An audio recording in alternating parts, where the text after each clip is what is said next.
সাইফুল ইসলাম আলিফ হত্যার বিচার এবং সন্ত্রাসী সংগঠন ইসকন নিষিদ্ধের দাবিতে ব্রাহ্মণবাড়িয়া হেফাজতের বিক্ষোভ মিছিল এবং প্রতিবাদ সমাবেশ। কসবা টিভির ডেস্ক রিপোর্ট। তথ্যচিত্রে ব্রাহ্মণবাড়িয়া প্রতিনিধি। শিরোনাম নিয়ে সাথে আছি আমি ফারজানা রূপা। কসবা টিভি, হৃদয়ে বাংলা। আফরোজা হাসির সহযোগিতায় এখন বিস্তারিত। অ্যাডভোকেট শহীদ সাইফুল ইসলাম আলিফ হত্যার বিচার এবং সন্ত্রাসী সংগঠন ইসকন নিষিদ্ধের দাবিতে বিক্ষোভ মিছিল ও প্রতিবাদ সমাবেশ করেছে হেফাজতে ইসলাম ব্রাহ্মণবাড়িয়া জেলা শাখা। বৃহস্পতিবার দুপুরে জেলা শহরের পৌর মুক্ত মঞ্চ থেকে একটি বিশাল মিছিল নিয়ে শহরের প্রধান সড়ক প্রদক্ষিণ করে কাউতলী মোড়ে গিয়ে শেষ হয়।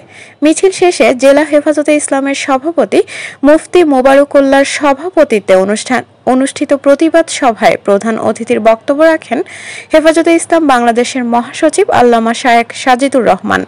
এছাড়াও বক্তব্য রাখেন জেলা হেফাজতের সাধারণ সম্পাদক মুফতি আলী আজম কাশেমি, সহসভাপতি মুফতি তানভীর হক সিরাজি, মুফতি বুরহান উদ্দিন কাশেমি। এ সময় বক্তারা চট্টগ্রামের আইনজীবী সাইফুল ইসলামের খুনিদের দৃষ্টান্তমূলক শাস্তি এবং জঙ্গি সংগঠন ইসকন নিষিদ্ধের দাবি জানান।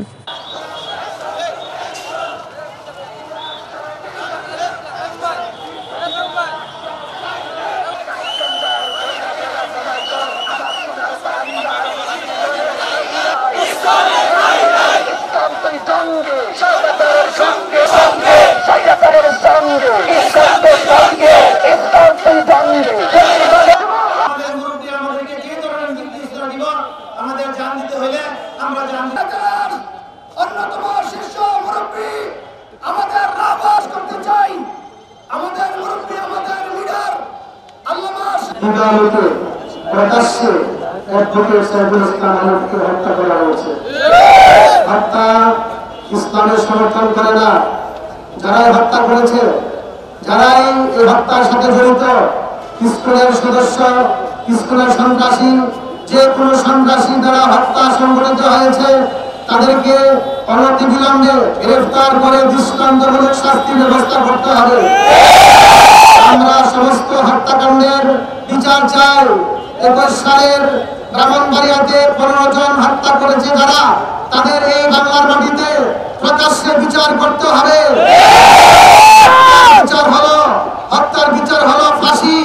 অতএব শহীদ সাইফুল ইসলাম আলিফের হত্যাকারীদেরকে অবশ্যই ফাঁসির কাষ্ঠিতে ঝুলাইতে হবে।